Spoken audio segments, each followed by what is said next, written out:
नमस्कार, मैं खुशबू राय, आप देख रहे हैं एनएमएफ न्यूज। समसप्तक योग का निर्माण हो चुका है और इस निर्माण होने के बाद किस तरीके से ये योग अलग अलग राशियों पर प्रभाव डाल रहा है, इसके बारे में हम लगातार बात कर रहे हैं। अन्य राशियों के बारे में भी हमने अपने चैनल के पेज पर अपलोड किया है, आप वहां जाकर विजिट कर सकते हैं, देख सकते हैं और अपने बारे में जान सकते हैं। आज बात करेंगे कन्या राशि को लेकर। हमारे साथ मौजूद है आचार्य राकेश चतुर्वेदी जी। एक बार फिर से स्वागत है सर आपका एनएमएफ न्यूज पर। नमस्कार खुशबू जी, नमस्कार दर्शकों आप सभी को। सर, योग को लेकर के बात कर रहे थे कि योग के निर्माण के बाद ये राशियों पर किस तरीके से प्रभाव डाल रहा है। आज हम बात करेंगे कन्या राशि को लेकर। कन्या राशि पर किस तरीके का प्रभाव होने वाला है, इस एक महीने के दरमियान क्या कुछ देखने को मिल सकता है? देखिए, कन्या राशि वालों के लिए यहाँ पर विशेष रूप से ध्यान देने वाली बात है कि इनके लिए जो सूर्य की स्थिति है वह द्वादश भाव में रहेगी, यानी कि द्वादश भाव में बैठ करके और इनके लिए दृष्टिगत संबंध लेंगे सूर्यदेव शनि से। तो ऐसी स्थितियों में आप देखेंगे कि इनके जीवन के ज्यादातर पहलुओं में एक अभूतपूर्व परिवर्तन देखने को मिलेगा। हर क्षेत्र में इनके बहुत कुछ एक महीने के अंदर बदलाव होंगे, परिवर्तन होंगे और वह बदलाव इनके लिए जरूरी भी हैं और भविष्य निर्माण के लिए भी जरूरी हैं। तो सकारात्मक और नकारात्मक दोनों बदलाव होंगे, लेकिन दोनों ही आपके लिए आवश्यक हैं। यह समझ करके प्रकृति के निर्णय को प्रणाम करके आगे बढ़िएगा। बाकी चीजों पर मैं आगे फलित जैसा कि खुशबू जी पूछेंगे उसके अनुसार चर्चा किया जाएगा। बहुत बहुत शुक्रिया, आपने फिर से मौका दिया है मुझे बोलने का। और एक बार फिर से मैं यहाँ कन्या राशि के स्वास्थ्य के बारे में जानना चाहूंगी कि इन लोगों का स्वास्थ्य एक महीने में कैसा रहने वाला है। देखिए खुशबू जी, स्वास्थ्य के लिहाज से अगर देखा जाए तो कन्या राशि वालों के लिए यह समय थोड़ा सा कठिन रहने वाला है।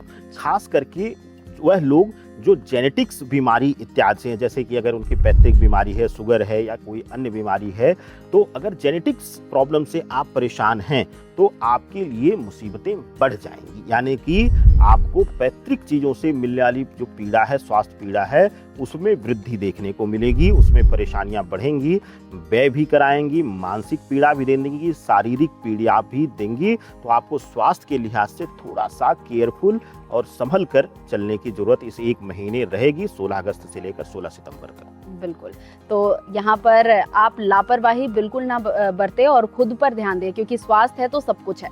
आगे बढ़ते हैं और बात कर लेते हैं नौकरी पेशा लोगों के लिए। उनके लिए खुशखबरी है या फिर?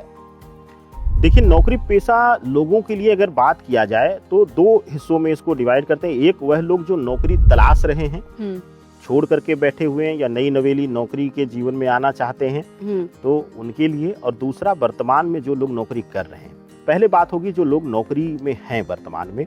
अगर आप नौकरी कर रहे हैं, चाहे वह प्राइवेट नौकरी हो चाहे वह गवर्नमेंट नौकरी में हो, आप देखेंगे कि इस समय आपके सहकर्मियों के द्वारा या आपके वरिष्ठ के द्वारा आपके खिलाफ, आपके अगेंस्ट बहुत साजिशें होंगी फ्लोर पर, और आपके लिए जो है वह हर जगह किसी न किसी प्रकार से वह चाहे कार्य का भार बढ़ा करके बोझ बढ़ाया जाएगा, मानसिक रूप से आपको उलझाया जाएगा, या फिर आपके कार्यों को उचित सम्मान ना दे करके, उचित वैल्यू ना दे करके आपको उलझाया जाएगा। तो कहने का अभिप्राय है कि नौकरी पेशा लोगों के लिए थोड़ा सा अपने सहकर्मियों, अपने वरिष्ठों से संभल करके और अपने आप को थोड़ा सा इस समय मैनिपुलेटिंग स्वभाव आपका होना पड़ेगा।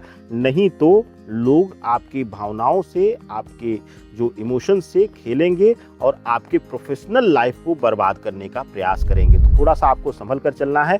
लेकिन अगर इस बीच आप परिवर्तन के लिए सोच रहे हैं तो आपके लिए बहुत ही अद्भुत समय है। चाहे वह आप ट्रांसफर के लिए गवर्नमेंट नौकरी में हो तो ट्रांसफर के लिए आप प्रयास करें, और अगर प्राइवेट नौकरी में हो तो कहीं स्थान परिवर्तन के लिए, अगर या नौकरी में नया परिवर्तन करना चाहते हैं, नए स्थान पर ज्वाइन, नई कंपनी ज्वाइन करना चाहते हैं, तो ऐसी स्थितियों में भी यह लाभकारी कदम रहने वाला है खुशबू जी। और अगर अब बात करें दूसरे पहलू पर, वह लोग जो नौकरी की तलाश कर रहे हैं या कॉम्पिटिटिव एग्जाम्स इत्यादि की तैयारी कर रहे हैं, उनके लिए भी यह गोचर जो है वह कुछ हद तक शुभ फलदायी रहने वाला है।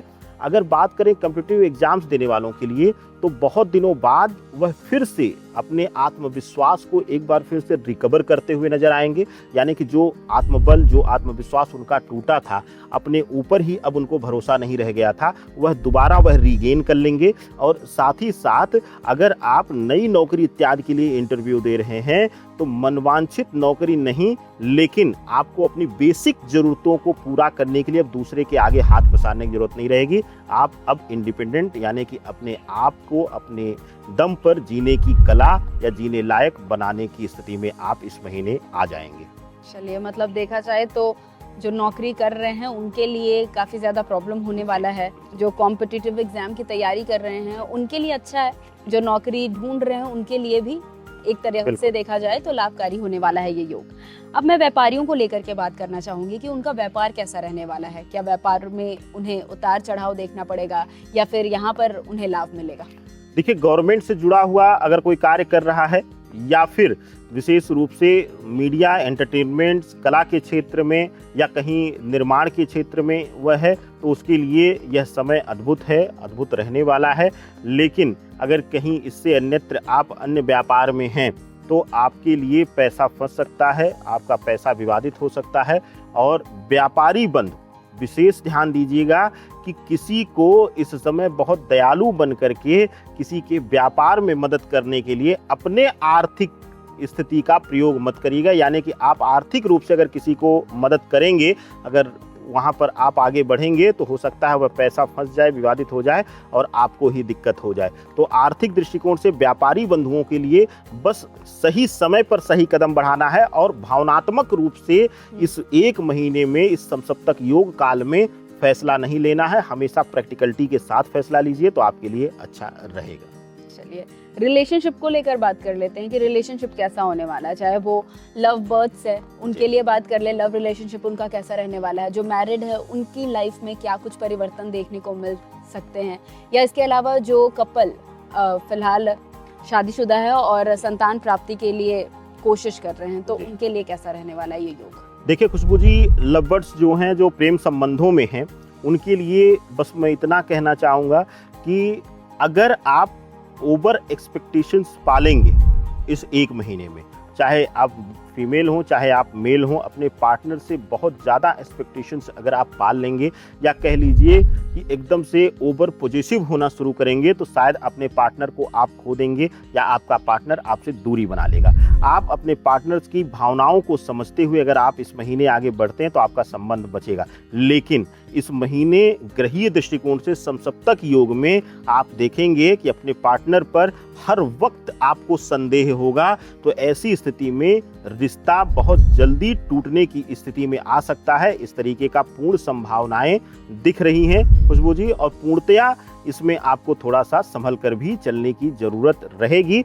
और अब बात करते हैं खुशबू जी, मैरिड लाइफ में जो लोग हैं, वैवाहिक जीवन में जो लोग हैं, उनके लिए यह जो कालखंड है, यह समसप्तक योग का है, वह बड़ा सुफलदायी रहेगा।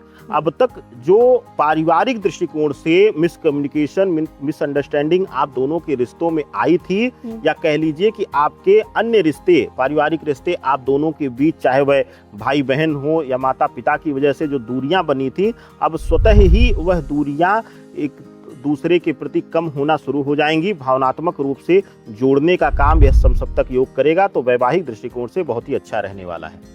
मतलब उतार चढ़ाव भरा जीवन रहने वाला है एक महीने की बात करें तो। और एक महीने में मैं ये भी जानना चाहूंगी कि क्या कुछ उपाय करे कि इनको थोड़ी राहत मिल सके और ये अपने जीवन को थोड़ा सेटल डाउन करे।